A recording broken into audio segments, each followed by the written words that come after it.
हो गया। हेलो दोस्तों, तो जैसा कि कल हमने पहली क्लास कंप्लीट कर ली थी अपनी एसएससी जीडी का जो प्रैक्टिस बैच हमने शुरू किया था उसकी कल हमने एक क्लास कल हो गई थी। आज हम सेकंड क्लास पे हैं, तो आज देखते हैं सेकंड क्लास के कुछ प्रश्न देखते हैं। चलते हैं पहले सवाल पे। पहला सवाल है कि 28 के वर्ग को उस सबसे बड़ी संख्या से विभाजित किया जाता है जो 42 और 56 दोनों को पूर्णतः विभाजित कर सकती है।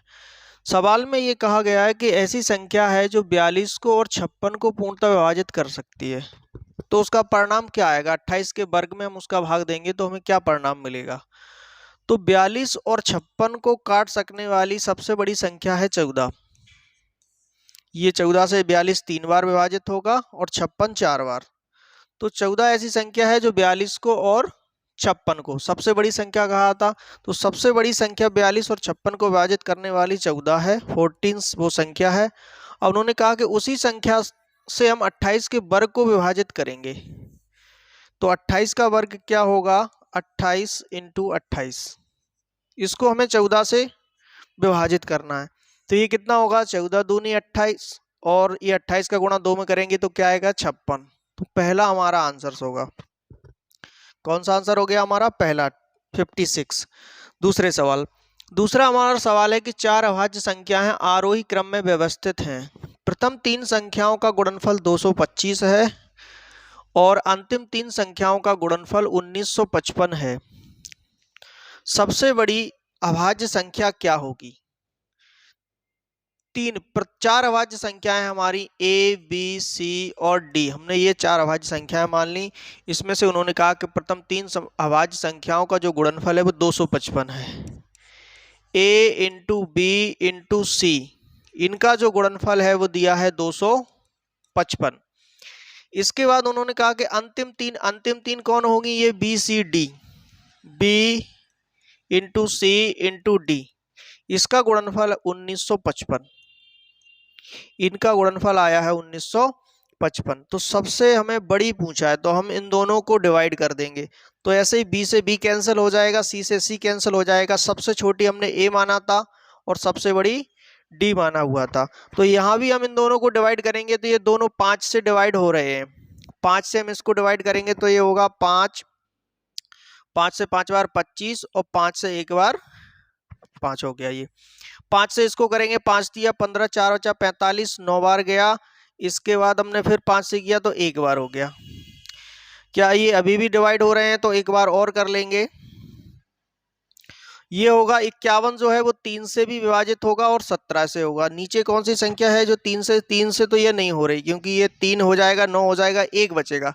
तो 17 से इसको डिवाइड करेंगे तो ये होगा 3 और 17 से इसको डिवाइड करेंगे तो 17 दूनी 34, कितनी बार गया 2, 5 बचा 51 हो गया, 17 × 51। तो सबसे छोटी संख्या हमें 3 मिली और सबसे बड़ी संख्या 23 मिली।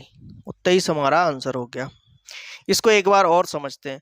हमने क्या कहा कि उसमें सवाल में कहा है कि चार अभाज्य संख्याओं को आरोही क्रम पे लिख लिया। आरोही क्रम पे हमने ऐसे लिख लिया कि सबसे छोटी ए हो गई, उससे बड़ी बी, उससे बड़ी सी और उससे बड़ी डी। सवाल में बोला है कि प्रथम तीन का गुणनफल, तो ए इंटू बी इंटू सी, ये दिया था 255। और फिर बोला है कि अंतिम तीन मतलब बी हो गया, सी हो गई और डी हो गई। इनका गुणनफल दिया है 1955। इनका गुणनफल 1955। तो हमने एक दूसरे को डिवाइड किया तो बी से बी कैंसिल हो जाएगा, सी से सी कैंसिल होगा। और यहाँ हमने किया 5 से किया था तो ये 51 आया था और ये आया था 391। फिर हमने 17 से किया तो यहाँ 3 आया था और यहाँ 17 से किया तो 23 आया, 23। तो उन्होंने पूछा है बड़ी संख्या, तो बड़ी हमारी क्या है, डी। डी की वैल्यू हमारी कितनी आ गई, 23। तो 23 इसका आंसर हो गया। चलते हैं अगले सवाल पे। अगला सवाल जो है वो रिमाइंडर थ्योरम का है कि 2 की पावर अगर 305 प्लस 303 को अगर हम 9 से विभाजित करते हैं तो शेषफल क्या होगा। जब भी ऐसे पावर वाले संख्याओं का हम रिमाइंडर देखते हैं तो हमें क्या है, साइक्लिसिटी चेक करनी होती है। लेकिन यहाँ 2 है तो हम 2 को ऐसे लिख सकते हैं कि 2 की पावर 305 प्लस 303, इसको हमें 9 से डिवाइड करना है और शेषफल क्या आएगा वो बताना है इसमें। तो हम 2 को लिख सकते हैं, 2 को ऐसे 305 को ऐसे लिख सकते हैं 2 की पावर 3 और इंटू 101 और इंटू में लिख सकते हैं ये कितना हो गया, 3 का गुणा 101 में होगा 303, 2 बचा है तो 2 की पावर 2 को अलग लिख दिया और ये हो जाएगा अपना 303, ये लिखा हुआ है। ये 9 से डिवाइड करेंगे इसको। यहां हमने देखा कि 2 की पावर 3 है तो ये क्या होगा, ये 8 हो जाएगा। 2 की पावर 3 को हम क्या लिख सकते हैं, 8 लिख सकते हैं।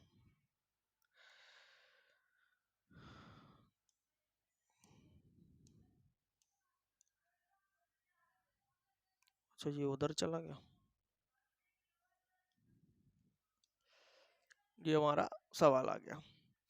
2 की पावर 3 को हम लिख सकते हैं 8, 8 की पावर हो गई 101 इंटू 2 की पावर 2 को लिख दिया हमने 4 प्लस 303 डिवाइड बाय 9। ठीक, यह हम जैसे ही 9 से 8 में भाग देंगे तो रिमाइंडर 2 होते हैं, एक रिमाइंडर होता है हमारा पॉजिटिव रिमाइंडर और दूसरा होता है हमारा नेगेटिव रिमाइंडर, नेगेटिव रिमाइंडर। तो जैसे ही हमने 9 से 8 में भाग दिया तो -1 रिमाइंडर आया, -1 और -1 की पावर हो गई 101 इंटू 4 प्लस 303, कितना हो गया +303 और -1 की पावर अगर विषम है तो आंसर हमारा -1 आता है और इंटू क्या है ये 4 प्लस 303 अपॉन 9। इसका -1 में 4 से गुणा होगा तो ये हो जाएगा -4 प्लस 303 बटे 9। 303 में से 4 को कम कम करेंगे तो ये हो जाएगा 299। 299 में हम 9 से भाग देंगे तो ये 9 से 9 तो कट जाएगा, 2 बचेगा तो हमारा रिमाइंडर आया 2। रिमाइंडर कितना आ गया हमारा 2। ये हमारा पहला ही ऑप्शन इसका आंसर है। उम्मीद है ये समझ आ गया होगा। अगले सवाल पर चलते हैं। अगला हमारा सवाल है कि संख्या हमें दी है 73, 115, 185 को एक संख्या से विभाजित किया जाता है जिससे समान शेष हमें प्राप्त होता है। तो ऐसी सबसे बड़ी संभव संख्या हमें ज्ञात करनी है कि 73, 115 और 185 को एक संख्या से हम विभाजित करते हैं तो समान शेष प्राप्त होता है, कि समान हमें शेष प्राप्त होता है। हमने इसको 11 से डिवाइड करके ऑप्शन से हमने इसको चेक किया। सबसे पहले 11 से करेंगे तो ये शेष कितना, 11 छक्का 66, 7 शेष बचा। इसके बाद इसको किया तो ये कितना बचेगा, 11.110, 5 बचा तो ये असमान शेष हो गया, तो पहला ऑप्शन हमारा खत्म। दूसरा हम 5 से चेक करेंगे तो 5 से 115 पूरा पूरा डिवाइड हो रहा, शेष कुछ बच ही नहीं रहा, तो हमारा दूसरा ऑप्शन भी गलत हो गया। इसके बाद हम चेक करेंगे तीसरे ऑप्शन को 14 से, 14 को चेक करेंगे। 14 से हमने देखा 14 पंचे 70, कितना बचा, 3 शेष बचा। फिर 14 का भाग इसमें दिया तो कितना हो गया, 14 अट्ठे 112 होते हैं, कितना शेष बचा, 3 शेष बचा। फिर 14 का भाग इसमें दिया, 14 एकम 14, 4 बचे 45, 14 × 42, 3 शेष बचे। तो ऐसी सबसे बड़ी संख्या हमें मिल गई 14, 14 मिल गई, जिससे समान शेष बच रहा, जिससे हमें क्या प्राप्त हो रहा, समान शेष। तो इसका आंसर हो जाएगा हमारा 14। अगले सवाल पर चलते हैं। सवाल में कहा है कि दिए गए युग्मों में से कौन सा युग्म सहअभाज्य संख्या युग्म बनाता है। सहअभाज्य संख्याएं वो होती हैं जिनका एलसीएम 1 हो, एचसीएफ जिनका 1 हो। ऐसी संख्याएं जिनका एचसीएफ 1 हो। ठीक है, यहां हमने देखा कि ये 3 से ये विभाजित होती है, ये विभाजित होती है, तो इनका एचसीएफ तो 3 आ रहा है, तो ये नहीं होंगी। इसको हमने देखा कि ये 9 से ये कटी रही, 9 एकम 9, 9 7 63, तो ये भी नहीं होगा। फिर हमने इसको चेक किया कि ये कितना होगा, तो हमने 7 से देखा कि 7 21 होता है और 7 छिंग 42 होता है, तो ये भी 7 से डिवाइड हो रही दोनों की दोनों। अब केवल एक ही ऑप्शन बचा, यही हमारा आंसर होगा। 11 और 21 का जो एचसीएफ हम लेंगे तो 1 आएगा, और ऐसी संख्या जिनका एचसीएफ 1 हो उन्हीं को हम कहते हैं सहअभाज्य संख्या। चलो अगले सवाल को देखते हैं। अगला है हमारा कि निम्न में से वह कौन सी संख्या है जिसमें 20 जोड़ने पर वो 18 से 56 से 42 से पूर्णतः विभाजित हो जाती है। तो इसको भी हम ऑप्शन से ही चेक करेंगे। क्या करना है, हमने उसे उसमें 20 जोड़ना है, तो अगर हम इसमें 20 जोड़ेंगे तो ये हो जाएगा 524। अगर हम इसमें 20 जोड़ेंगे तो ये हो जाएगा 544, इसमें 20 जोड़ेंगे तो ये हो जाएगा 534, और लास्ट वाले में जोड़ेंगे अगर 20 जोड़ा तो ये हो जाएगी 504। अब हम चेक कर लेंगे कि इनसे सभी से कट रही हैं क्या ये। देखिए 18 से अगर कोई संख्या कट रही है तो वो 9 से भी कटेगी और 2 से भी कटेगी। तो हम 9 से चेक कर लेते हैं, ये कितना 5, 5 और 4 9, 9 और 2 11, ये 9 से नहीं कट रही, तो ये ऑप्शन नहीं होगा। इसके बाद हमने देखा 5 4 9 4 13, ये भी 9 से नहीं कट रही, तो ये भी ऑप्शन नहीं होगा। फिर हमने देखा कि 5 3 8 और 4 12, ये 9 से ये भी नहीं कट रही। इसको चेक करेंगे 5 4 9, ये 9 से विभाजित हो रही है, 2 से हो रही है तो 18 से भी होगी। 56 से कौन सी संख्या विभाजित होगी? ऐसी संख्या जो 7 से भी विभाजित हो और 8 से भी विभाजित हो। तो वैसे तो हमने जब तीन ऑप्शंस को चेक कर लिया तो ये हमारा आंसर होगा, लेकिन हम इसको फिर भी चेक कर लेते हैं कि ये 7 से विभाजित है क्या। 7 7 49, 1 बचा 7 दूनी 14, ये 7 से विभाजित हो गई। इसके बाद 8 से करेंगे, 8 6 48, 8 3 24, 8 से भी हो गई। तो यही हमारा आंसर होगा, ये भी कंफर्म हो गया। अगला हमें दिया है कि सबसे बड़ी संख्या जो 286, 1001 और 2420 को विभाजित कर सकती है वो x है। ऐसी संख्या जो 286 और 1001 और 2420 को विभाजित कर सकती है वो x है। तो हमें x बटे 2 का मान बताना है, मतलब x का आधा मान बताना है। तो जितने भी जो ऑप्शंस हमें दिए गए हैं वो x के आधे हैं, जितने भी हमें ऑप्शंस दिए गए हैं वो x के कितने हैं? आधे। तो हम इनको डबल कर लेंगे तो क्या होगा, ये 10 हो जाएगी, ये 12 हो जाएगी, 6 कितना हो जाएगा, 6 हो जाए 12 हो जाएगा। इसको डबल करेंगे 5.5 है तो ये 11 हो जाएगा, और 4.5 को डबल करेंगे तो ये 9 हो जाएगा। ठीक है, अब हम इसको चेक करेंगे क्या 10 से 286 विभाजित होती है? नहीं होती है, तो ये ऑप्शन हमारा नहीं होगा। फिर हमने 12 से चेक किया, क्या ये 12 से विभाजित होती है? अगर कोई संख्या 12 से विभाजित है तो वो 3 से भी विभाजित होगी और 4 से भी विभाजित होगी। तो हम देखते हैं कि ये 3 से विभाजित है, 8 2 10 और 6 16, ये 3 से विभाजित नहीं है, तो ये भी नहीं होगा। इसके बाद हम चलते हैं इस पे 9 से, क्या ये 9 से विभाजित है? 6 2 8 और 6 16, ये 9 से विभाजित नहीं है, तो ये नहीं होगा। केवल जो हमारा ऑप्शन है वो क्या है? 5.5 हमारा आंसर है। तो हमने इसको ऑप्शन से आसानी से कर लिया। क्या आंसर है हमारा? 5.5, ये हमारा आंसर है। ठीक है, अगर वीडियो को एक बार में समझ नहीं आया तो आप रिपीट करके दोबारा से भी देख सकते हैं। आगे दिया है कि दो संख्याओं के बीच का अंतर हमें दिया है 1086 है। जब हम बड़ी संख्या को छोटी संख्या से विभाजित करते हैं तो हमें भागफल के रूप में 6 और शेषफल के रूप में 6 प्राप्त होते हैं। तो बड़ी संख्या हमें ज्ञात करनी है कि बड़ी संख्या क्या है। दो संख्याएं, मान लो a एक बड़ी संख्या है और b छोटी है उससे। b क्या है? छोटी। और इनका जो अंतर दिया है वो है 1086, 1086 दिया है। फिर कहा कि जब हम बड़ी संख्या को छोटी संख्या से विभाजित करते हैं, तो बड़ी संख्या क्या मानी हमने? a। अगर हम a को b से विभाजित करते हैं, भागफल के रूप में हमें 6 और शेषफल के रूप में हमें 6 प्राप्त होते हैं। भागफल के रूप में हमें 6 और शेषफल के रूप में 6 प्राप्त होते हैं। तो हम कह सकते हैं कि जो a है वो a का मान क्या हो जाएगा? a की जो वैल्यू है x का 6, ये कितना हो जाएगा? b इंटू 6 प्लस 6, ये हमारी संख्या हो गई। भाज्य बराबर क्या होता है? भाजक। भाज्य बराबर होता है भाजक इंटू भागफल प्लस शेषफल। भाज्य बराबर भाजक गुणा भागफल प्लस शेषफल। तो यही हमने किया कि जो a की वैल्यू है वो कितनी आएगी, इसका हमने किया भाजक क्या है? b, और भागफल कितना है? 6, यहाँ आ गया शेषफल कितना है? फिर 6।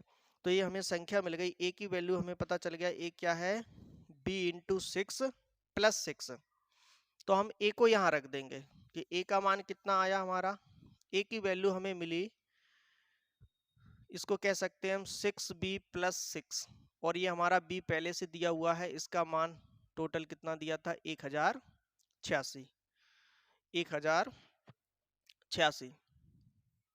या हमने 6b में से b जाएगा तो ये बचेगा 5b, और 6 को हम इसमें से घटा देंगे तो ये बचेगा 1080। तो b की वैल्यू हमें कितनी मिलेगी, b को इससे डिवाइड कर देंगे, 5 से गया 2 बार, 8 5 एकम 5, 3 बचे तो 5 से 6 बार गया, तो b की वैल्यू आ गई 216। b कितना आया हमारा 216, और हमारी बड़ी संख्या क्या थी 6b प्लस 6, तो 216 में हम 6 से गुणा और करेंगे क्योंकि हमें बड़ी संख्या बतानी है, तो 6 से करेंगे तो कितना होगा, 6 से 6 36, और 6 एकम 6 और 3 9, और 6 दूनी 12। इसमें हमें 6 ऐड और करना है, तो ये हो जाएगा 6 दूनी 12, 9 और 1 10, 6 और 6 12 हो गया, 9 और 1 10 हो गया, 2 और 1 3 हो गया, और 1 का 1 है। तो हमें संख्या क्या मिल गई 1302। हमें बड़ी संख्या बतानी है, तो बड़ी संख्या हमें प्राप्त हुई 1302। उम्मीद है कि ये बात समझ आ गई होगी। चलते हैं अगले सवाल पर। अगला हमारा सवाल है कि किसी संख्या को हम 42 से भाग देने पर हमें भागफल के रूप में 120 और शेषफल के रूप में 0 प्राप्त होता है, और अगर हम उसी संख्या को 41 से भाग देने पर शेषफल क्या होगा। उसी संख्या को अगर हम 41 से भाग दें तो शेषफल क्या होगा। कोई भी संख्या थी, हमने मान लिया कि n थी, उसको हमने 42 से जब भाग दिया तो हमें भागफल के रूप में 120 प्राप्त हुआ, और शेषफल कुछ नहीं हुआ। शेषफल क्या है 0। तो वो संख्या कितनी हो गई, संख्या हो गई हमारी 42 इंटू 120, 42 गुणा 120। वो संख्या हमें क्या प्राप्त हो गई 42 गुणा 120। इसी संख्या को हमने 41 से जब भाग देंगे तो शेषफल क्या होगा, तो हमने इसमें 41 से भाग दिया, 41 से 42 में भाग देंगे तो रिमाइंडर बचेगा +1। कितना आ गया +1, और 41 का हम 120 में देंगे तो 2 बार होगा 82, 3 बार देंगे 123, इसका मतलब -3 रिमाइंडर आएगा। कितना रिमाइंडर आएगा -3।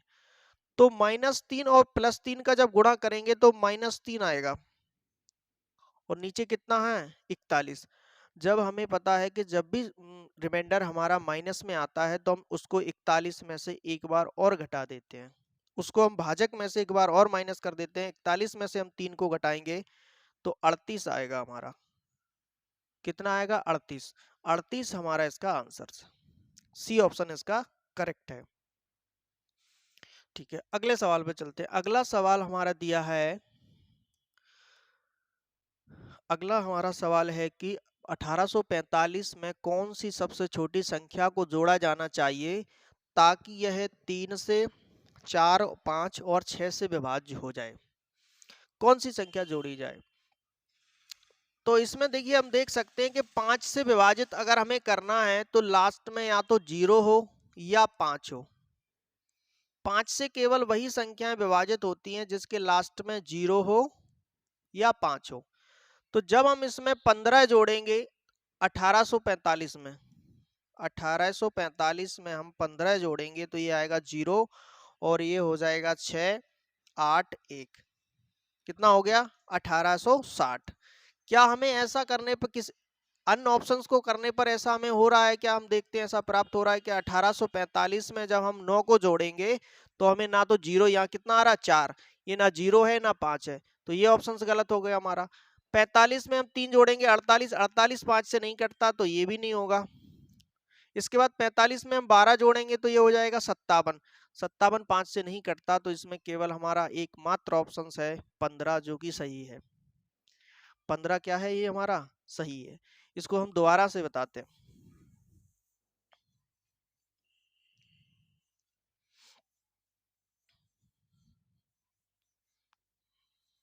देखिए, जब हमें डिविजिबिलिटी पढ़ते हैं, हम विभाज्यता के नियम पढ़ते हैं, डिविजिबिलिटी रूल पढ़ते हैं, तो हमें बताया जाता है कि लास्ट में 0 या 5 होने पर ही वह संख्या किससे विभाजित होगी 5 से।